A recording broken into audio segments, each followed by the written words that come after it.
ओम नमो भगवते वासुदेवाय। श्री भागवत भगवान की जय। बहुत अच्छा लगने लगा है। आप भी भागवत जैसे जैसे पोस्ट कर रहा हूँ वैसे वैसे सुन लो, एक साथ नहीं सुनी जाती, इसलिए आपको इंतज़ार होना चाहिए कि आज की भागवत में क्या आएगा। तो जितना आप सुनोगे उतना ही एक पुण्य होगा कि दूसरे लोग भी आपसे प्रेरित होकर सुनेंगे। इसलिए आपसे निवेदन है कि आप इसको सुनो और कमेंट्स बॉक्स में राधे राधे, जय श्री कृष्णा, जय श्री राम अवश्य लिखिए, जिसे औरों को भी प्रेरित हो और भगवान में प्रीति हो। ओम नमो भगवते वासुदेवाय।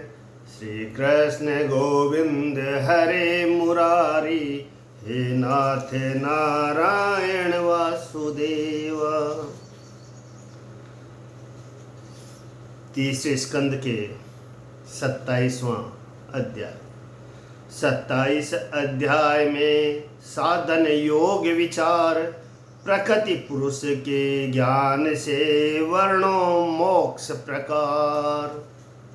भगवान कपिल देव जी बोले कि यद्यपि पुरुष प्रकृति में स्थित है तो भी प्रकृति के गुणों के किए हुए दुख सुखादि गुणों में लिप्त नहीं होते, क्योंकि पुरुष निर्विकारी है, अकर्ता और निर्गुण होने से जल में सूर्य की परछाई की नहीं लिप्त नहीं होता।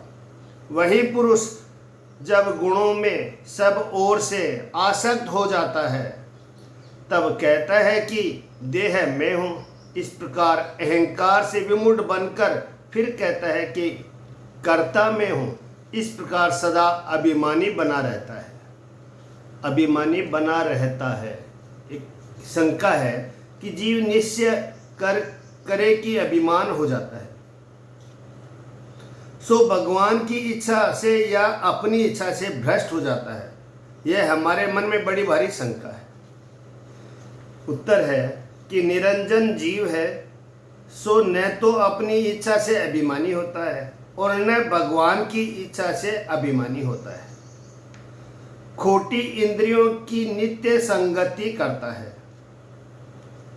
ध्यान से सुने, खोटी इंद्रियों की नित्य संगति करता है, उसी कुसंगति से मूर्ख होकर अभिमानी हो जाता है। जैसे वारुणी के पात्र में गंगा जल रखा जाए तो गंगा जल मदिरा नहीं होगा, जल ही रहेगा, परंतु मनुष्य मदिरा जानकर उसको छुएंगे नहीं। तथा गंगा जल के बर्तन में मदिरा रख दिया जाएगा तो मदिरा गंगा जल नहीं होगा, मदिरा ही रहेगा, परंतु मनुष्य यही जानेंगे कि इस पात्र में गंगा जल है। इस प्रकार गंगा जल है, इसी प्रकार गंगा जल के समान जीव मदिरा के पात्र सरीखे से खोटे इंद्रियों की संगति से अभिमानी हो जाता है। तो अभिमान से बचिए और भागवत की कथा सुनिए।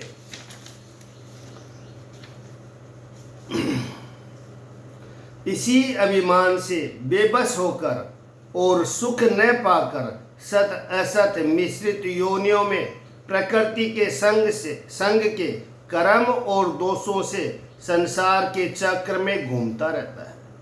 कभी जन्म कभी मरण। विचार की रीति से देखिए तो संसार कोई वस्तु ही नहीं है और विषय वासना करने वालों से संसार छूटता ही नहीं है। स्वप्न सब प्रकार से झूठा है, तो भी उस स्वप्न देखने वाले मनुष्य के वह अनर्थ उस समय नष्ट नहीं होते। अनर्थ आगम भोगना ही पड़ता है। अनर्थ आगम भोगना ही पड़ता है। इसका एक स्पष्टीकरण है कि यहाँ एक दृष्टांत है कि एक लकड़ी बेचने वाला लकड़ियों का बोझा सिर पर धरे कहीं से आता था। गर्मी का समय था। एक इमली के पेड़ के नीचे कुएं के समीप ठंडी छाया देखकर बैठ गया। उसी समय एक सिपाही घोड़े को कुदाता नचाता दौड़ाता चला आता था। सवार को देख लकड़हारा मन में कहने लगा कि सब अवस्था लकड़ी ही बेचते बीती और खोपड़ी में गड्ढे पड़ गए हैं। जो परमेश्वर मुझको भी घोड़ा देता तो मैं भी इस प्रकार सब सवार होकर नाचता कूदता। इसी मनोरथ में शरीर को पवन जो लगा तो नींद आ गई। तो स्वप्न में क्या देखता है कि उस बोझ का घोड़ा बनाकर स्वप्न में सवार होकर कुदान को झटका दिया, त्यों ही झट कुएं में जा पड़ा। ज्यों त्यों करके पथिक ने उसको निकाला तो वह बोला कि आज मैंने अपने मन में घोड़े पर चढ़ने का संकल्प किया था।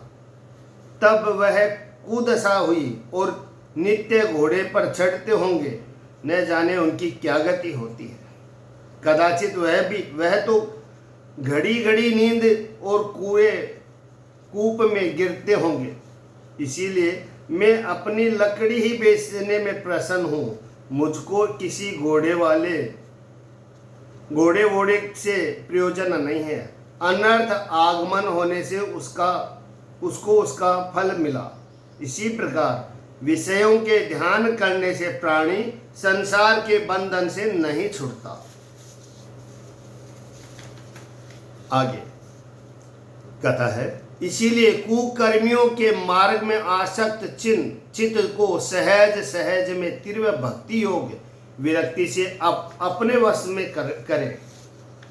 सदा सहित योग मार्गादिकों से अभ्यास करता रहे और मुझसे निष्कपट प्रीति रखे। मेरी कथा सुने। भगवान कहते हैं कि मेरी कथा सुने। आगे कहते हैं कि सब जीव मात्र में समभाव वर्ते, किसी से शत्रुता न करे, कुसंग का त्याग करे, ब्रह्मचर्य धारण करे, मौन व्रत रहे, अपना धर्म बलवान समझकर उसमें स्थिर रहे। अपना धर्म, मेरा धर्म, हिंदू धर्म बलवान समझकर उसमें स्थिर रहे। जो भगवत इच्छा से मिल जाए उसी से संतुष्ट रहे। लघु भोजन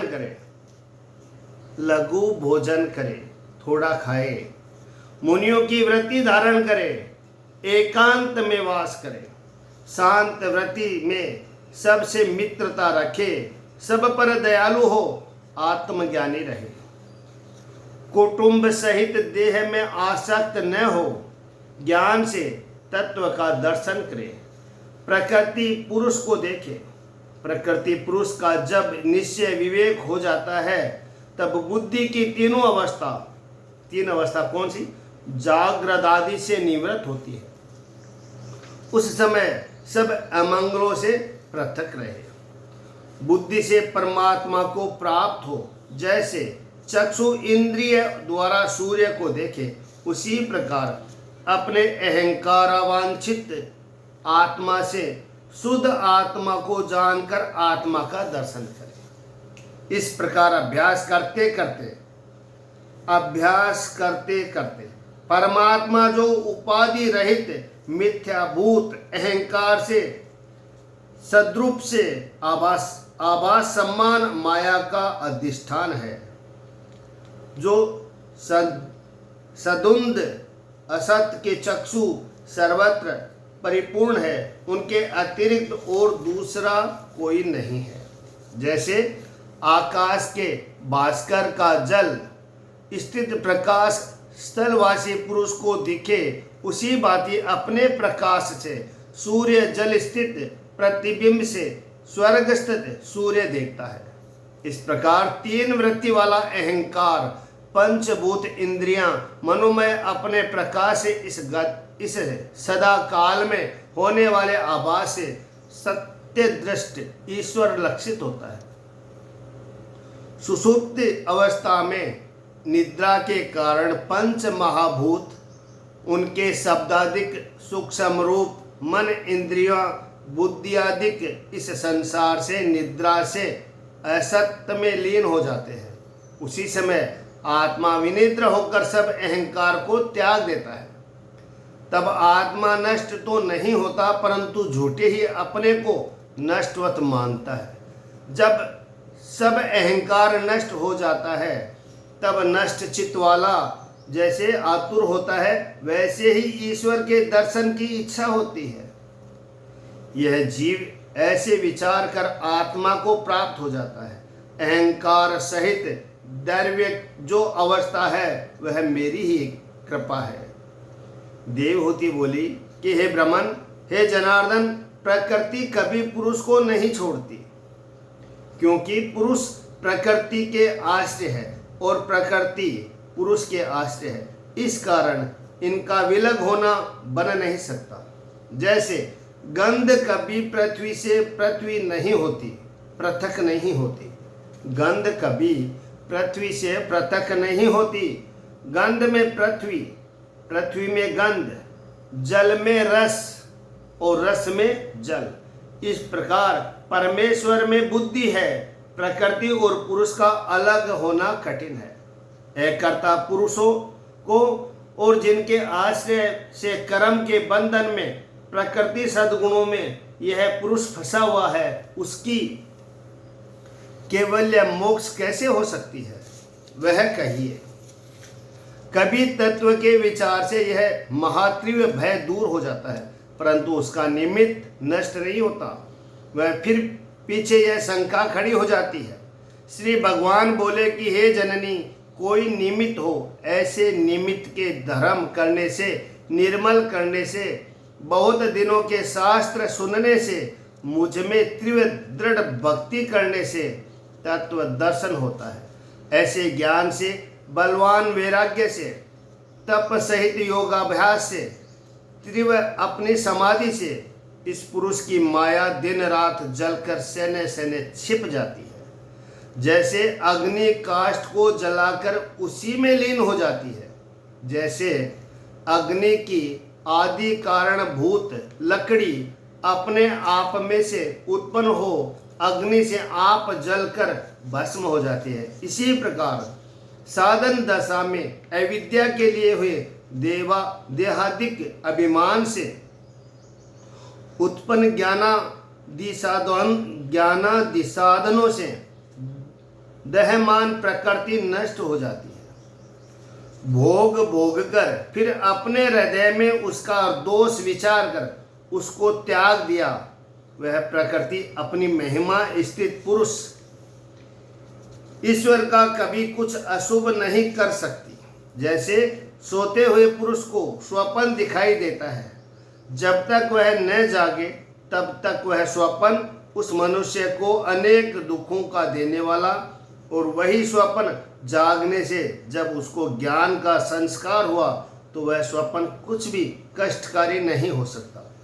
इसी प्रकार तत्व के जानने वाले और मुझ में मन लगाने वाले आत्मा को प्रकृति कभी अपने वश में नहीं कर सकती है। इस प्रकार अनेक जन्म के साधन करने से ब्रह्मलोक, तब तक पदार्थों के त्यागने में से मेरे पूर्ण भक्त मेरी अनंत भक्ति से जब मेरे यथार्थ रूप को उसका ज्ञान हो जाता है, तब अध्यात्म ज्ञान में उसकी प्रीति होती है। तब अध्यात्म ज्ञान से मुनि होता है।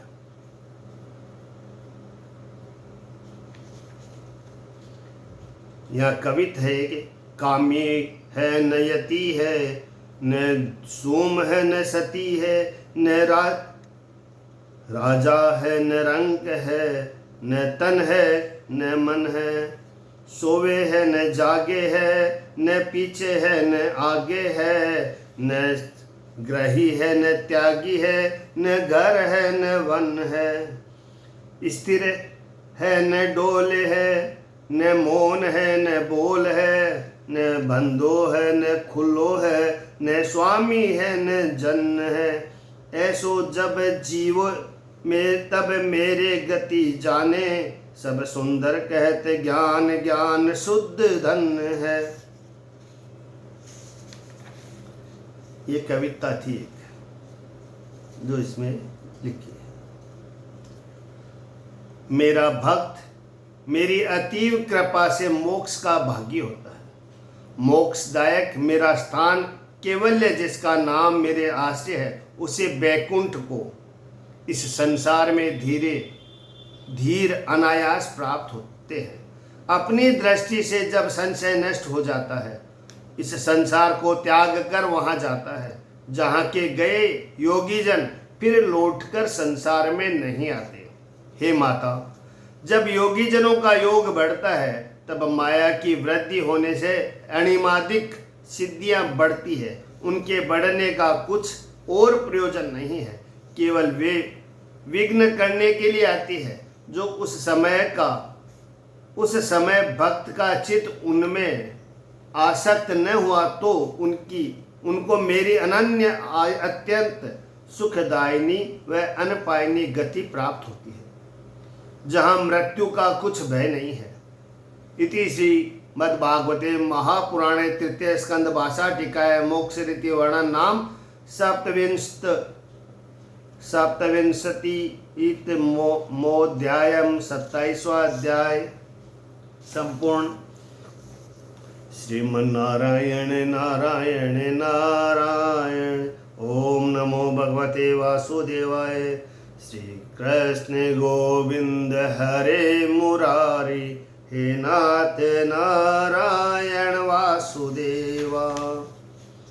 वर्णों 28वें में योगाष्टांग विधान निरुपाधि वर्णन करो, हरि स्वरूप का ध्यान। ओम नमो भगवते वासुदेवाय। भगवान बोले कि हे नृपात्मजे, अब बीज सहित योग का लक्षण कहता हूँ कि जिस विधि के अनुष्ठान से प्रसन्न होकर मन सतपथ में लगता है। सतपथ में लगता है, यहाँ शंका क्या है कि कपिल देव जी अपनी माता से बोले कि हे माता, बीज सहित योग का लक्षण मैं तुमसे कहूँगा, ऐसा वचन अपनी माता से कहा, परंतु योग का बीज सहित लक्षण क्यों नहीं कहा? सो योग बीज का लक्षण क्या है? उत्तर है, सज्जनों की संगति में प्रेम करना और दुष्ट जनों की संगति में प्रेम न करना, ऐसा विचार कर नेत्रों से नित्य भगवान में स्नेह देखना और दुष्ट कर्म को बुरा देखना, यही योग के जीव का लक्षण है। और कपिल देव जी पहले से जानते थे कि हमारी माता ज्ञान में कच्ची है, इसीलिए योग के बीज का लक्षण कहने को प्रस्तुत थे। पीछे संगति कही, परंतु फिर भली भांति जान लिया कि हमारी माता ज्ञान में बड़ी पक्की है, इसीलिए योग के बीज के लक्षण कहने की क्या आवश्यकता है। तो कपिल देव जी कहते हैं कि अपने सामर्थ्य भर स्वधर्म का आचरण करे, पाप से अलग रहे, जो अपने भाग्य के अनुसार प्राप्त हो उसी में संतोष करे, आत्मज्ञानी पुरुषों के चरणविंदों का पूजन करे, लौकिक संबंधी धर्म में निवृत्त रहे, मोक्ष धर्म में प्रीति करे, परमित और महाशुद्ध भोजन करे। परमित उसको कहते हैं कि पेट के 2 भाग तो अन्न से भरे, एक में जल और चौथा वायु के आने जाने को खाली रखे। एकांत स्थान में वास करे जहाँ किसी प्रकार की बाधा न हो, जीव हत्या न करे, सत्य बोले, चोरी न करे, जितने में अपना प्रयोजन सिद्ध हो उतना ही संचय करे, अधिक संचय न करे, ब्रह्मचर्य धारण करे, तप करे, सोच से रहे, वेद का पाठ करे, श्री कृष्ण चंद्र आनंद कंद के चरण विंदों की वंदना करे। जय बोलो कृष्ण भगवान की जय। वृथा न बोले, झूठ न बोले, मौन धारण करे, आसन को जीतने का अभ्यास करे, स्थिर रहे, सने सने प्राण को जीत, मन को और इंद्रियों को विषय से खींचकर हृदय में रखे। सब प्राणों के स्थान जो मूलाधाराधिक है, उनमें से एक देश में मन सहित प्राण को धारण कर और त्रिलोकीनाथ भगवान की लीला का ध्यान करें और मन को आत्माकार करें। इनमें से और इनसे अधिक और साधनों से मन को जीते और असक्त मार्ग में जो मन लगा है उसको धीरे धीरे बुद्धि से जीते और प्राण को जीते। निरालस्य होकर रहे, पवित्र देश में रहे, विशेष करके प्रथम जो आसक्त को जीते, फिर कुशा पर कृष्ण चर्म उसके ऊपर वस्त्र बिछाकर मृग मांगलिक आसन मारकर बैठे, शरीर को सीधा रखकर प्राणों को वश करने का अभ्यास करे। यह स्वस्तिक आसन है। पूरक, कुंभक, रेचक से प्राण के मार्ग को सीधे, प्राण के मार्ग को साधे और प्राणायामों के उल्टे क्रम से चित्त का शोधन करे, जिसे यह चित्त फिर चंचल न हो ऐसा स्थिर करे। जिन्होंने श्वास जीते ऐसे योगिनियों का मन थोड़े ही दिनों में शुद्ध हो जाता है, जैसे पवन अग्नि के धर्म से तापित सुवर्ण मल को त्याग कर निर्मल हो जाता है। प्राणायामों से वात, पित्त, कफ के मल को और धारण से सब पापों को दूर करें। प्रत्याहारों से विषयों को दूर करें और ध्यान से रागादिक को दूर करें। जब योग के प्रभाव से मन शुद्ध हो जाए तब सावधान से भगवान के स्वरूप का ध्यान करें और अपनी नासा के अग्र भाग को देखें। अपनी नासा के अग्र भाग को देखें। वारिज सम्मान जिनका प्रसन्न वदन, करुण कमल वत नेत्र, नील कमल दल सम श्याम वर्ण, शंख चक्र गदा धारण कर रहे हैं, यह ध्यान करें। सुंदर सरसिज केशवत पीतांबर पहने, श्रीवत्स वक्षस्थल में देदीप्यमान है, कौस्तुभ मणि मुक्तामय माला कंठ में विराजमान है। मत भ्रमरों की ध्वनि जिस पर हो रही है, ऐसी मनोमोहनी सोहनी वनमाला धारण किए हैं और अमूल्य हार, कंकण, किरीट, भुजबंद, नुपुर जिनके अंग और चरणा विंदों से दीप्यमान है। शूद्र गठिकाओं से शोभित कटी पश्चात भाग है। भक्तों के हृदय कमल में जिनका आसन है, दर्शन करने योग्यों में दर्शन करने योग्य, शांत चित्त, मन और नयनों का आनंद बढ़ाने वाला जिनका मनोहर स्वरूप है, अत्यंत शोभायमान जिनका दर्शन है, सब लोकवासी जिनको नमस्कार और दंडवत करते हैं, जिनकी किशोर अवस्था है, अपने अनुचरों पर अनुग्रह करने में नित्य प्रतिकुशल है। तीर्थ रूप यश जिनका कीर्तन करने योग्य है, पुण्य लोकों में यश करने वाले भगवान के अंगों का ध्यान करें। अपनी नासा के अग्र भाग को देखते रहे जब तक कि मन उस बांके बिहारी की मूर्ति में लय न हो जाए।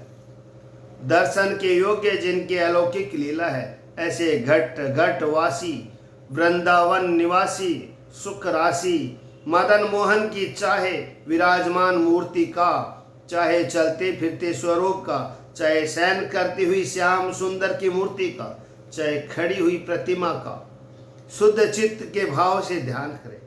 उनकी अद्भुत लीला देखने ही योग्य है। मुनि लोग उनको चित्त में स्थान देकर सब अवयव सुंदर स्थित ईश्वर का दर्शन कर भगवान के अंग में अपने मन को लगाए। पहले तो व्रज, अंकुश, ध्वज, पद इन चिन्हों से युक्त उठे हुए अरुणोशोभित नखमंडल की किरणों से ध्यान करने वाले भगवान के चरण कमल का ध्यान करें, जिनके चरण प्रक्षालय के गंगा जल तीर्थ के मस्तक पर धारण करने से मंगलमय भूतनाथ और अधिक मंगलमय हो गए। इसी प्रकार अपने चरण चिन्ह रूप व्रज से ध्यान करने वालों के पाप रूप पर्वत चूर्ण करने वाले भगवान के पदाम्बुज का बहुत काल तक ध्यान करें। सब जगत का विधान करने वाले विधाता ब्रह्मा की माता साक्षात लक्ष्मी, सब देवता सदा प्रेम प्रीति सहित दिन रात जिसके चरणाविंद की वंदना करते हैं। कमल से जिसके नेत्र वह लक्ष्मी अजन्मा विभु के अपने द्वारा लालित जानुदय हृदय में परपल्लव की कांति से बड़े लालित्य के साथ जिनका सेवन करती है, उन भवभंजन निरंजन भगवान के दोनों घुटनों पर्यंत युगल जंगाओं का हृदय में ध्यान करें। फिर गरुड़ जी की भुजाओं में शोभित महापराक्रमी अलसी के कुसुम सम्मान दोनों उर्वों का चित्त में ध्यान करें। फिर अति लंबा पीतांबर झमझमाता हुआ उसमें वर्तमान कांची कलाप का मिलना ऐसे भगवान के शोभायमान नितंब का ध्यान करें। फिर चतुर्दश भुवनों के कोप जिनके हृदय में विराजमान है, जहाँ आत्मयोनि ब्रह्मा का स्थान है, सब लोकात्म कमल जिसमें उत्पन्न हुआ था उस नाभि सरोवर का ध्यान करें। फिर उठे हुए मरकतमणि के श्रेष्ठ विशदहारों चटकेली किरणों से गौर वर्ण भगवान के दोनों स्तनों का ध्यान करें, जिनकी कैसी सुंदर शोभा है। सर्वश्रेष्ठ महाविभूति श्री लक्ष्मी जी का वास स्थान, आत्माओं के मन और नेत्रों का परम सुखदायक वक्षस्थल का मन में ध्यान करें। सब लोग जिसको नमस्कार करते हैं, उन प्रभु के कंठ में जो कौस्तुभ मणि भूषण भूषित है, उसकी शोभा का चित्त में ध्यान करें। फिर जिन बाहुओं के कंगन मदिराचलगिरी के घूमने से घिसकर जो उज्जवल हो गए हैं, जिनके लोकपाल देवता वास करते हैं, उन भुजाओं का ध्यान करें। फिर जिसका अंत तेज सहा न जाए, ऐसे हजार घर वाले सुदर्शन का चिंतन करें। फिर जिन भगवान के हस्त कमल में राजहंसत शंख विराजमान है, उसका ध्यान करें। फिर वासुदेव भगवान की प्यारी कोमाद की गदा जो कि शत्रु वीरों के रक्त की कीच में लपटी हुई है, उसका स्मरण करें। भ्रमरों के झुंड जिस पर गुंजा रहे हैं, उस भगवान की वनमाला का ध्यान करें। जो जीवात्मा के परम तत्व निर्मल कौस्तुभ मणि भगवान के कंठ में चमक रही है, उसका ध्यान करें।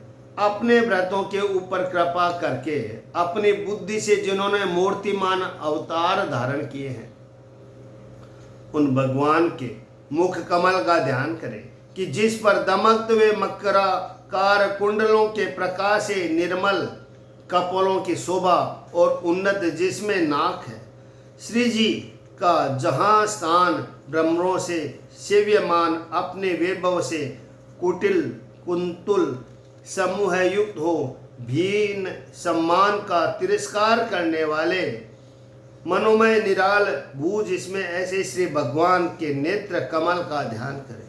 फिर अपनी कृपा से महाघोर अत्यंत भयानक तापत्रय के नाश करने के लिए नेत्रों से निकल मनोहर मुस्कान संयुक्त बहुत प्रसन्न होने वाले प्रमाद युक्त अत्यंत भावना से हृदय में अंत काल तक भगवान के अवलोकन का ध्यान करें। सब अवनतों के तीव्र शोक से प्रकट अश्रु सागर के शोषण करने वाले अति उदार से भगवान के मंद हास्य का ध्यान करें। फिर भगवान ने मुनिमनों के मोहित करने वाले मकर ध्वज को मोहन के लिए जिससे अपने माया से रचा है, ऐसे भूमंडल का ध्यान करें। ध्यान का स्थान प्रहसित अधिक उदर होठ की कांति से लाल तन में झाई की पड़ने से कुंदकली के दांतों की पंक्ति भी कुछ कुछ अरुणाई सी लिए ज्ञात होती है। उनका अपने हृदयाकाश में ध्यान करें इस प्रकार प्रेम रसली विष्णु की भक्ति से उसी में मन को लगाए, उसके अतिरिक्त और किसी वस्तु को देखने की चाहना न करे, चित्त को उसी में स्थित रखे। इस प्रकार भगवान का ध्यान करते करते भाव में हरि में लोभ कर भक्ति से द्रवीभूत हृदय में अत्यंत आनंद से प्रफुल्लित हो जाए। भगवत से मिलने के अति उत्कंठा से अश्रुपात करके बारंबार पीड़ित धीर से चित्रूप मत्स्य वेद के कांटे के सदृश उसे सने सने भगवत के अंग से ध्यान न्यून कर दे। मुक्ति के आश्रय जब निर्विषय विरक्त मन सहसा सूर्य के सदृश मोक्ष को प्राप्त होता है। जब पुरुष आत्मा को आनंदमय एक रूप देखता है तब संसार से निवृत्त हो जाता है। इस प्रकार मन की अंतिम निवृत्ति से सुख दुख सहित ब्रह्म स्वरूप में स्थित हुआ योगी सुख दुख का भोगना जो पहले अपने स्वरूप से विदित होता था उसे अविद्या से उत्पन्न हुए अहंकार में त्याग देता है। अर्थात सुख दुख का भोक्तापन असक्त अहंकार में ही है, समझ में नहीं है ऐसा देखता है, क्योंकि उसको आत्म तत्व प्रत्यक्ष दिखता है, अर्थात हो चुका है। पहले कहे हुए लक्षण से सिद्ध हुआ योगी अपने देह को भी नहीं देखता, फिर सुख दुख को क्यों कर देखे। जैसे मदमस्त मनुष्य को पहने हुए वस्त्र का ज्ञान नहीं रहता, इसी प्रकार योगी को अपने शरीर का ज्ञान नहीं रहता। मक्त पुरुष वस्त्र प्रारब्ध से जाता रहे और या रह जाए उसको उसकी शुद्धि नहीं रहती। इसी प्रकार योगी का देह चाहे आसन पर रहे वह चला जाए उसे उसकी शुद्धि नहीं रहती। प्रारब्ध के अधीन हुआ उसका देह जब तक उसका प्रेरक हो तब तक इंद्रिय सहित जीता रहता है, परंतु समाधि पर्यंत योग को प्राप्त हुआ आत्म स्वरूप का ज्ञाता योगी स्वप्न अवस्था की देह के सम्मान मैं और मेरा करके नहीं जानता। जैसे पुत्र धन से पुरुष अपने आप को अलग मानता है, पुत्र धन से पुरुष अपने आप को अलग मानता है, ऐसे ही आत्मभाव मानकर अभिमित देहादिक से ईश्वर का पृथक मानता है। जैसे अज्ञानी मनुष्य ज्वलित काष्ठ से कण को घुमा होता है ऐसा प्रत्यक मानते हैं, परंतु वास्तव में दाहक और प्रकाश के अग्नि से अलग है। इसी प्रकार सब ब्रह्म मय ही है। जैसे पंचभूत इंद्रियां अंतःकरण प्रधान जीव संज्ञा से आत्मा अलग है, इसी प्रकार दृष्टा भगवान ब्रह्म पृथक है।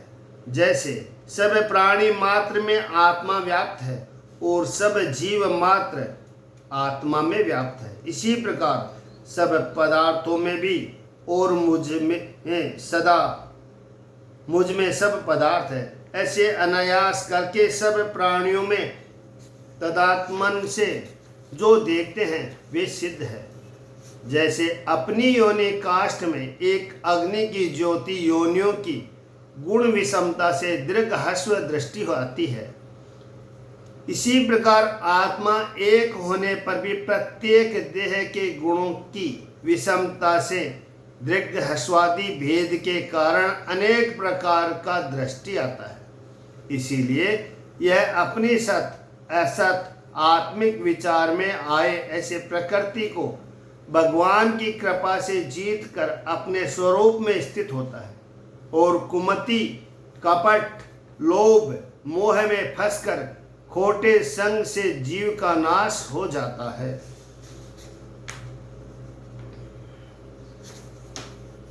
इति श्रीमद्भागवत महापुराणे तृतीय स्कंदे भाषा टीकायां कापिल योग योपाख्यान अष्टांग योग ध्यान योग वर्णन नाम अष्टांग विसंतितो अध्यायम 28वां अध्याय संपूर्ण। ओम नमो भगवते वासुदेवाय। श्री कृष्ण गोविंद हरे मुरारी, हे नाथ नारायण वासुदेवा। श्रीमन्नारायण नारायण नारायण। हरे कृष्ण कृष्ण कृष्ण हरे हरे, हरे राम राम राम हरे हरे। भक्ति योग 29 में काल तेज वैराग, घोर दुख जीवन मरण, कहो जासु जस भाग्य। देवहूति बोली कि हे प्रभु, महादादिकों का लक्षण और प्रकृति पुरुष स्वरूप परमार्थिक जैसा हो और जिस प्रकार से इनका ज्ञान हो वह कहो। हे भगवान, जैसे सांख्य शास्त्र में उनका मूल आपने कहा, परंतु उसके कहने का अभिप्राय भक्ति योग है।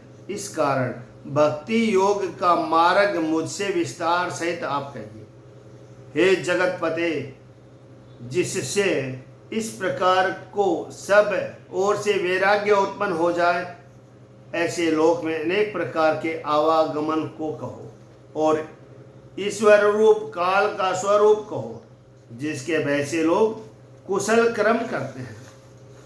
झूठे अभिमानी शारीरिक पदार्थों में अहंकार करने वाले अज्ञानी कर्मासक्त निराधार अहंकार में बहुत दिनों से सोए हुए कर्म करते करते शांत हो गए, ऐसे 60 लोगों के चैतन्य करने के लिए और उनकी निर्मल बुद्धि करने के अर्थ व योग शास्त्र का प्रकाश करने का आप इस जगत में सूर्य रूप उत्पन्न हुए हैं।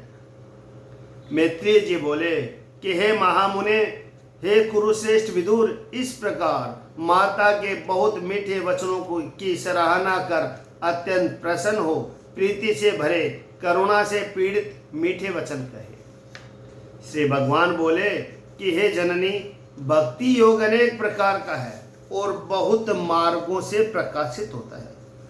पुरुषों की प्रकृति सत रज तमो गुण से होने से उनके संकल्प में भेद पड़ जाता है।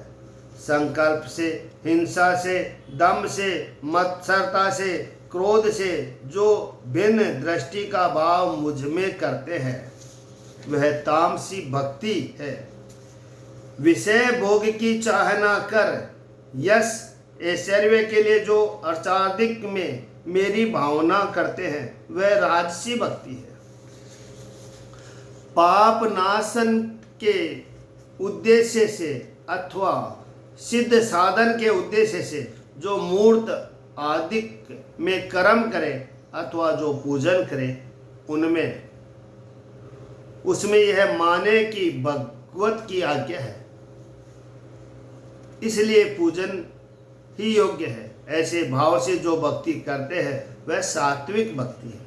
इसका प्रयोजन यह है कि श्रवण कीर्तनादिक जो नवदा भक्ति है वही फल देने के लिए 3 प्रकार की तामस, 3 प्रकार की राजस और 3 प्रकार की सात्विक भक्ति होने से 27 प्रकार की हुई और सुनने में एक एक के 9 भेद हो जाते हैं, तब 81 प्रकार की हो जाती है। यह सद्गुण भक्ति के भेद है। मेरे गुण के श्रवण मात्र से जो मैं अंतर्यामी हूँ मुझ में से कभी न निकले, इस प्रकार मन की गति लगाए।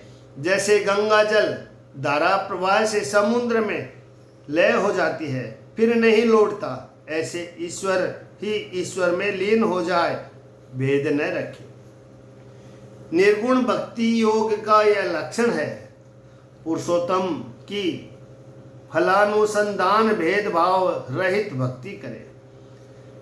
श्रीपति के अतिरिक्त दूसरों की आशा न करे। भगवान के अतिरिक्त दूसरों की आशा न करे। जय हो कृष्ण चंद्र भगवान की जय।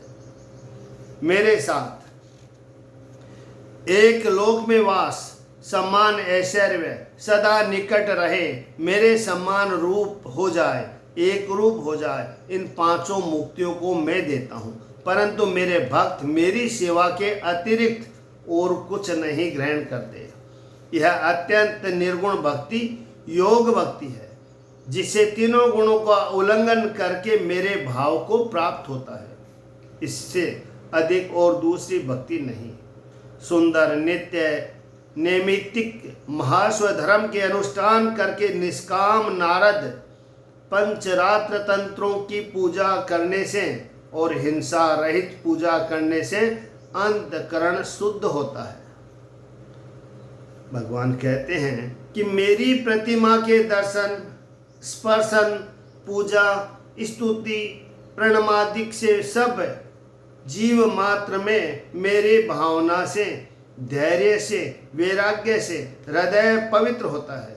महात्मा लोगों का आदर सम्मान करने से, दीनों पर दया करने से, अपने समान कक्षा में मित्रता करने से, यम नियम करने से शरीर शुद्ध हो जाता है।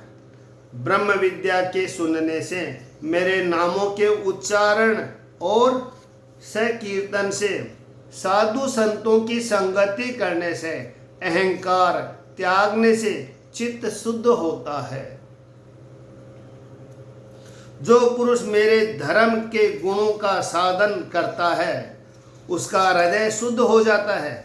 केवल मेरे गुणों के सुनने से ही पुरुष को मेरा स्वरूप बिना ही श्रम प्राप्त होता है। जैसे सब स्थानों में पवन द्वारा गंध आती है, उसी प्रकार भक्ति योग में लगा हुआ अविकारी मन आत्मा में आप आ मिलता है। सब जीव मात्र में भूतात्मा में सदा स्थित रहता हूँ। मेरी अवज्ञा करके जो पुरुष केवल मूर्ति का पूजन करते हैं, वह विडंबन मात्र है। मैं सबके शरीर में रहने वाला हूँ। मुझे छोड़कर जो मनुष्य मूर्ति की अर्ची करते हैं, वे अपनी मूर्खता से राख में हवन करते हैं। सब प्राणियों की देह में जो मैं विराजमान हूँ, जो मुझ में से द्वेष रखता है, अभिमान रखता है, भेदभाव रखता है, उन प्राणियों का मन कभी शांत नहीं होता। यहाँ एक शंका है क्या कि कपिल देव जी अपनी माता से बोले कि हे जननी, सब चराचर जीवों में हम स्थित हैं, हमको तो कोई जानता नहीं, हमारा अनादर करके प्रतिमा का पूजन करते हैं, उन लोगों को कुछ भी फल प्राप्त नहीं होता। जैसे राख में हवन करने से कुछ भी कार्य सिद्ध नहीं होता। हे मात, प्रतिमा पूजन वेद के वाक्य मानकर होता है, ऐसे वेदों के वचन का छेदन मूर्ख भी नहीं करते। और कपिल देव जी बड़े ज्ञानी होकर वेदों के वचनों का खंडन क्यों किया कि प्रतिमा का पूजन नहीं करना? इसका उत्तर है कि सब देहों में परमात्मा को मानना ही परमात्मा सब देहों में स्थित है। यह ज्ञानियों का कर्म है। ऐसा मानने वाले प्राणी प्रतिमा को नहीं मानते। यह कर्म अज्ञानियों के लिए नहीं है। अज्ञानियों का कर्म प्रतिमा पूजन है। कपिल देव जी की माता ज्ञानी है तथा कपिल देव जी भी ज्ञानी है, इसलिए ऐसे ब्रह्म ज्ञान के वाक्य कहे, अज्ञानियों के लिए नहीं कहे। कपिल देव जी कहते हैं कि हे मात, ऊंच नीच द्रव्यों से, क्रिया से, अर्चना से मैं संतुष्ट नहीं होता, और जो जीवों के अनादर करता है उस पर मैं प्रसन्न नहीं होता। सब जीव मात्र में परमात्मा मैं हूँ। जब तक मेरे अनुभव का हृदय में प्रकाश न हो, तब तक मनुष्य को मूर्ति आदि का पूजन करना चाहिए। आप में और मुझ में जो प्राणी अंतर समझते हैं, उन भिन्न दृष्टि वालों को मैं सदा कष्ट देता रहता हूँ। इसीलिए मुझको सब जीवों में और भूतों में विराजमान जानकर सब प्राणियों का अंतर्यामी मैं हूँ। मुझसे दान मान मित्रता रखकर भेद दृष्टि से न देखना चाहिए। हे सुबह, अचेत जीवों में सचेतन अर्थात प्राणधारी जीव श्रेष्ठ है। अचेत जीवों में सचेतन यानी प्राणधारी जीव श्रेष्ठ है। उनसे प्राण वृत्ति वाले श्रेष्ठ है, उनसे चित्त वृत्ति वाले श्रेष्ठ है, और उनसे इंद्रिय वृत्ति वाले श्रेष्ठ है, और उनमें स्पर्श ज्ञान श्रेष्ठ है, और उनमें रस ज्ञान मत्स्यादि श्रेष्ठ है, और उनमें गंध ज्ञान भ्रमरादिक श्रेष्ठ है, उनमें शब्द ज्ञान सर्पादिक श्रेष्ठ है, उनमें रूपवेता काकादिक श्रेष्ठ है, उनमें दोनों ओर दंत वाले श्रेष्ठ है, उनमें बहुत पांव वाले श्रेष्ठ है, उनमें चौपाया श्रेष्ठ है, उनसे 2 पैरों वाले श्रेष्ठ है, और द्विपदों के चारों वर्ण श्रेष्ठ है, उनमें ब्राह्मण वर्ण श्रेष्ठ है, ब्राह्मणों में वेद पाठी श्रेष्ठ है, और वेद पाठियों में अर्थ के जानने वाले श्रेष्ठ है, और अर्थ के जानने वालों में संशय छेदी मीमांस करने वाले श्रेष्ठ हैं, और उनसे स्वकर्म कर्ता श्रेष्ठ है, उनसे मुक्ति संग श्रेष्ठ है, उनसे ईश्वरीय क्रम कर्ता श्रेष्ठ है। जिस पुरुष ने अपने धर्म कर्म का फल और अपना शरीर मुझे अर्पण कर दिया, उनमें वह श्रेष्ठ है। मुझ में जिसने अपनी आत्मा समर्पी मुझ में ही सब कर्मों का संन्यास करता है, उस समदृष्टि महात्माओं में कोई अधिक श्रेष्ठ नहीं। ऐसे समदर्शी सम्मान कोई दूसरा नहीं। ममदर्शी मनुष्य बैकुंठ को जाता है, वह आदि पुरुष अविनाशी सबके घट घट में विराजमान है। इसीलिए सब जीव मात्र को अत्यंत आदर सम्मान से मनहीन में दंडवत प्रणाम करे। हे मनुष्यदेव, भक्ति योग और योग दोनों मैंने तुमसे कहे, इन दोनों में से एक का भी साधन करे तो वह पुरुष परमेश्वर के निकट पहुंच सकता है। सबका स्वामी प्रकृति पुरुष रूप और उनसे पृथक जो परमात्मा स्वरूप है, परम प्रधान पुरुष, उसी को देव कहते हैं, जिसमें यह जीव अनेक अनेक प्रकार की योनियों को भोगता है। रूप भेद के आश्रय होने से दिव्य काल कहलाता है, जिससे भिन्न दृष्टि वालों को महाधिदेव भूतों का भय होता है। सर्वधारा और यज्ञों के फलदायक जो ईश्वर जीव के भीतर प्रविष्ट होकर सब जीवों का भक्षण करते हैं, वही विष्णु है, वही यज्ञ है, वही काल है, वंशी करने वाला प्रभु है।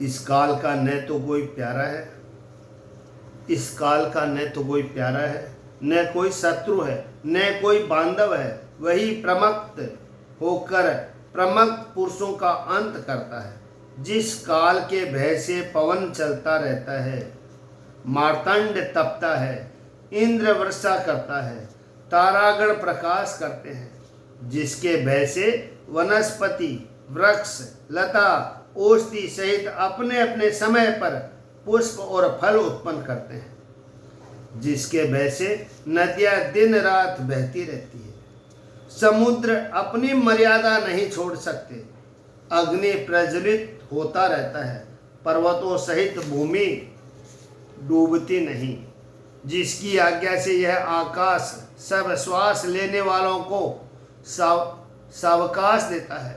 महत्व 7 आवरण युक्त इस लोक में इस देह का विस्तार करता है, जिसके भय से गुणाभिमानी देवता ब्रह्मा विष्णु महेश स्वर्गादिक में युग युग वर्तमान रहते हैं और बारंबार संसार की उत्पत्ति पालन संहार करते रहते हैं। वह अनंत अंत करने वाला काल अनादि आदि करने वाला अव्यय है। जनों से जनों को जन्माता है, परंतु काल को भी मृत्यु से संहार करता है। वह परमात्मा काल रूप अपनी इच्छा अनुसार काम करता है। इति श्री भागवते आत्मा तृप्त भागसा टीका बहुविधि भक्ति योग वर्णन नाम 19 मात्र अध्याय 29वां अध्याय समाप्त। पुरुषोत्तम श्री राम की जय हो। ओम नमो भगवते वासुदेवाय। श्री कृष्ण गोविंद हरे मुरारी, हे नाथ नारायण वासुदेवा।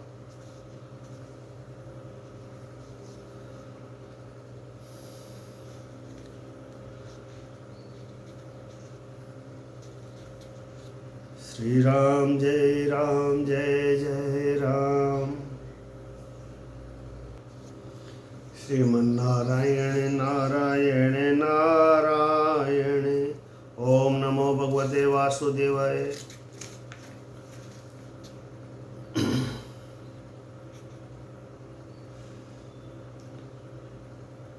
नारी तनु के नेह में जिनका मन दिन रात, करो 30 अध्याय में तिनको यश विख्यान। कपिल देव जी बोले कि इस काल कराल के पराक्रम को यह जीव नहीं जान सकता, जैसे पवन से चलायमान मेघ वाला वायु के विक्रम को नहीं जान सकती। अपने शरीर के सुख के लिए यह जीव अनेक दुख से जिस वस्तु का संग्रह करता है, उस वस्तु को काल भगवान नष्ट कर देते हैं। जिसके लिए रात दिन प्राणी सोच में पड़ा रहता है।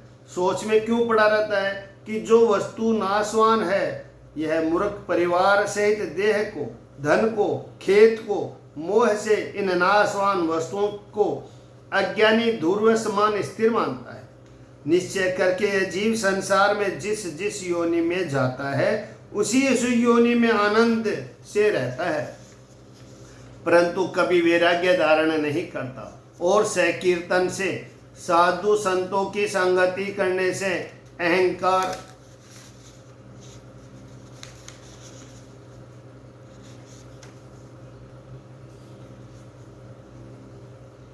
निश्चय संसार में जिस जिस योनि में जाता है, उस योनि में आनंद से रहता है, परंतु कभी वैराग्य धारण नहीं करता। नगरवासी जीव भी अपने शरीर के त्यागने की इच्छा नहीं करते। नरकवासी जीव भी अपने शरीर के त्यागने की इच्छा नहीं करते, नरक को ही आनंद भवन मानते हैं। देव की माया से जीव ऐसे विमोहित हो रहे हैं और शरीर, स्त्री, पुत्र, घर, पशु, गज, वाजी, बंधुजनों में अपना हृदय अत्यंत फंसाए रखता है। वह अपने आप को बहुत बुद्धिमान और सुख निदान मानता है और अपने कुटुंबियों के पालन पोषण के संदेह में सब शरीर उसका सर्दी गर्मी से जलता गलता रहता है, तो भी वह मुड सदा बुरे हृदय से बुरे बुरे कर्म करता ही रहता है।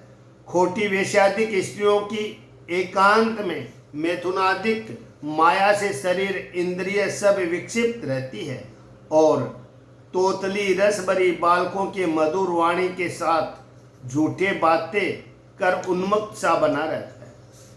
धन के लोभ से कर्म करे, उसमें भी अधर्म सदा दुख। ऐसे घर में आलस्य तज दुख दूर करने के लिए उपाय करता है और गृहस्थी को सुख के समान मानता है और महाहिंसा करके इधर उधर से धन इकट्ठा कर परिवार का पालन पोषण करता है और आप उनकी जूठन खा खा कर अपनी अवस्था पूरी करता है और अंत समय नरक में जाता है। जब उसकी जीव की बंदी हो जाती है, तब उसके उपार्जन के लिए सहस्त्रों उपाय करता है। इस प्रकार बारंबार यह महालोभी निर्धन यत्न करता है। जब मन में हार मानता है, तब पराये धन के लेने की इच्छा करता है। जब कुटुंब के पालन पोषण का सामर्थ्य न रहा और उद्यम निष्फल होने लगा, तब वह मंदभागी, मंदबुद्धि, कृपण, अत्यंत सोचवश होकर लंबे लंबे श्वास लेने लगा। इस प्रकार जब वह प्राणी कुटुंब के पालन पोषण में सामर्थ्य नहीं करता, तब उसके कुटुंबी लोग पहले का सा उसका आदर सत्कार नहीं करते, जिस प्रकार किसान बूढ़े बैल का आदर नहीं करते। इतने पर भी ज्ञानी और वैराग्य उस मूर्ख को नहीं होता। अब वह वृद्ध मन ही मन कहता है कि हाय, जिनका पालन पोषण मैं करता था, आज वह मेरा पालन पोषण करते हुए कड़वे वचन कहते हैं। हाँ, जरा के आने से मेरा रूप कुरूप हो गया, मरने के सम्मुख घर में घुटना पड़ा। घर के लोग जब भोजन कर चुके, तब अनादर से कुछ खाने पीने को श्वान के सम्मान दूर से टुकड़ा डालते हैं। रोग सब शरीर के प्रकट हो गए। मदांगनी से भोजन भी थोड़ा खाया जाता है। उठने बैठने की सामर्थ्य नहीं रही। नेत्रों में दिखना बंद हो गया। जब मृत्यु का समय आया, तब वायु से नेत्र फटने लगे, पुतलियां ऊपर को चढ़ गई, आंसू निकलने लगे, नाड़ियां रुक गई, काश श्वास के किए हुए कलेशों से कंठ में कफ घिरने लगा।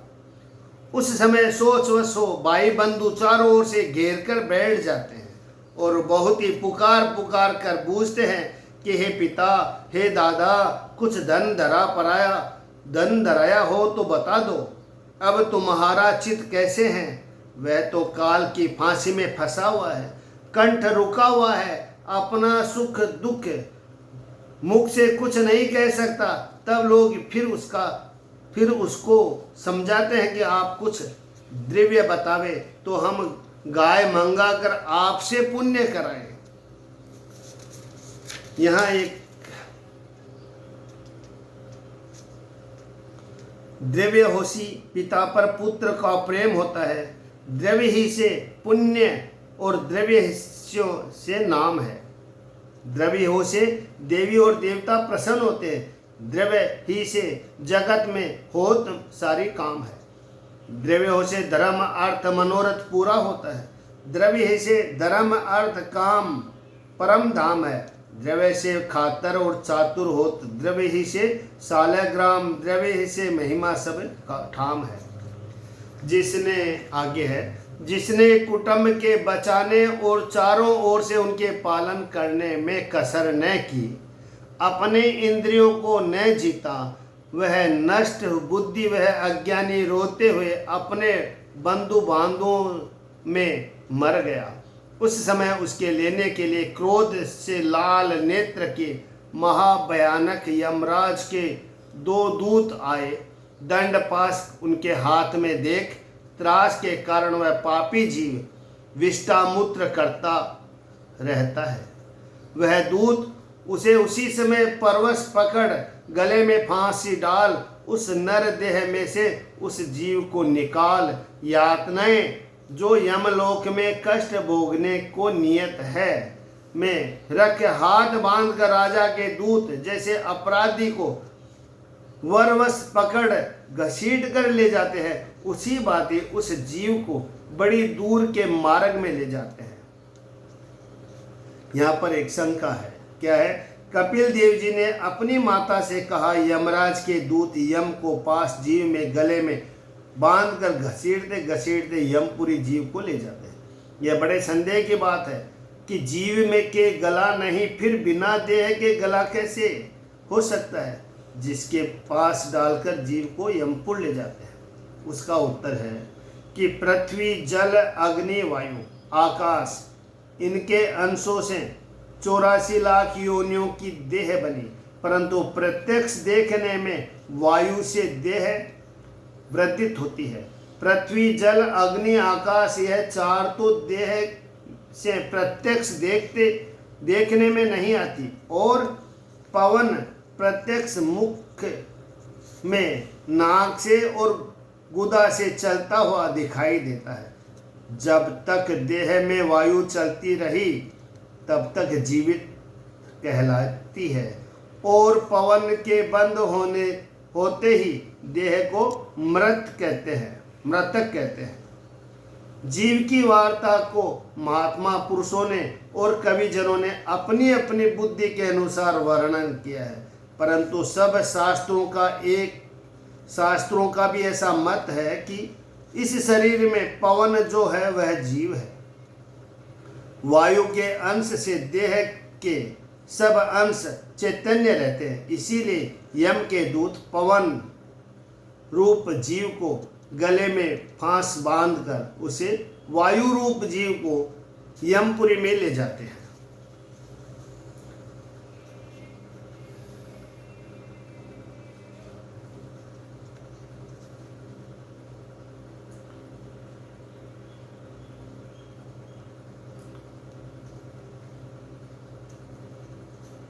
उस समय उन दूतों के मारने से, पीटने से उसका हृदय फट जाता है, देह कांपने लगती है, गिरते पड़ते मार्ग में कुत्ते फाड़ने को दौड़ते हैं। उस समय वह प्राणी आर्त दुखी होकर अपने किए हुए पापों को याद करता है।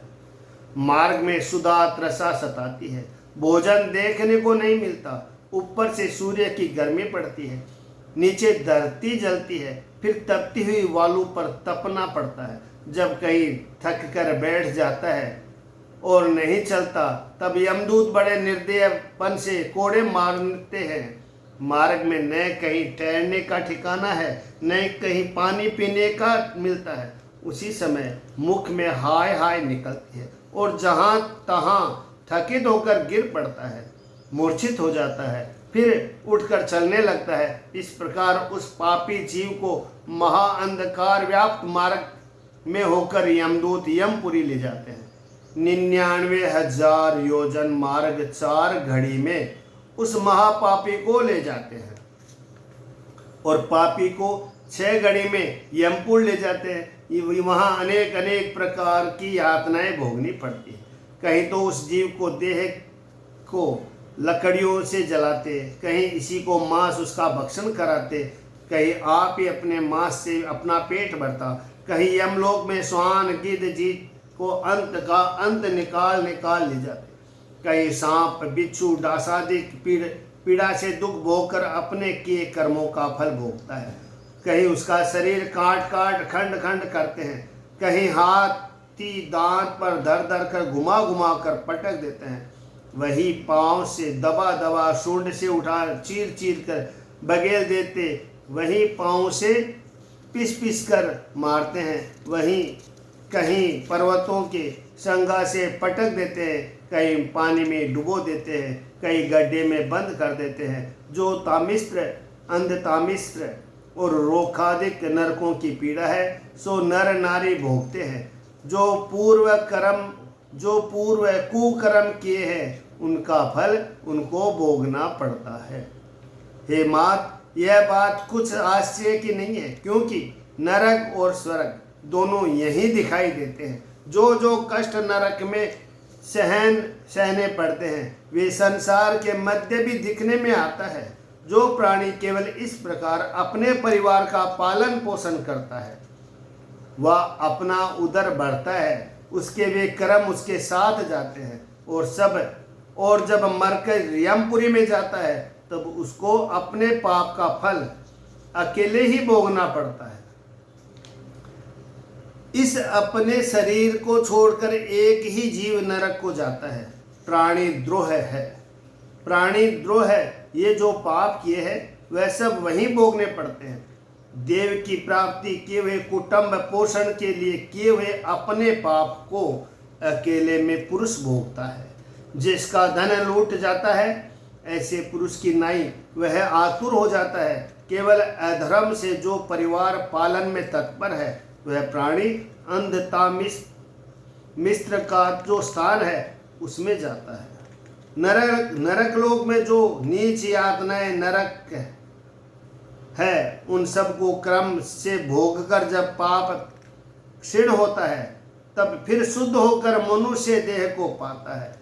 इति श्रीमद्भागवत महापुराणे तृतीय स्कंद भाषा टीकाये कामिनी नर नरकादिक वर्णन नाम त्र्योतमाध्याय 30वां अध्याय संपूर्ण। भगवान पुरुषोत्तम श्री राम की जय। ओम नमो भगवते वासुदेवाय। श्री कृष्ण गोविंद हरे मुरारी। हे नाथ नारायण वासुदेवा। राग विहाग तपते गोविंद क्यों न संभारे। अपने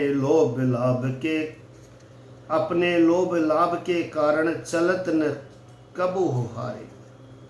अपने एक जीवन के कारण जीव सहस्त्र दस मारे। उन जीवन पर क्यों छूटेगा दावन गिरी तुम्हारे। भूमि पर तब सोचन लागे भय कठिन दिन भारे। सूरदास के कंठ फकीरे तब निकसत प्राण दुबारे। श्री राम जय राम जय जय राम। जो हो शंकर भगवान की जो हो, विष्णु भगवान की जो हो। ओम नमो भगवते वासुदेवाय। जय श्री राम। आप कथा सुनिए, बहुत आनंद आता है।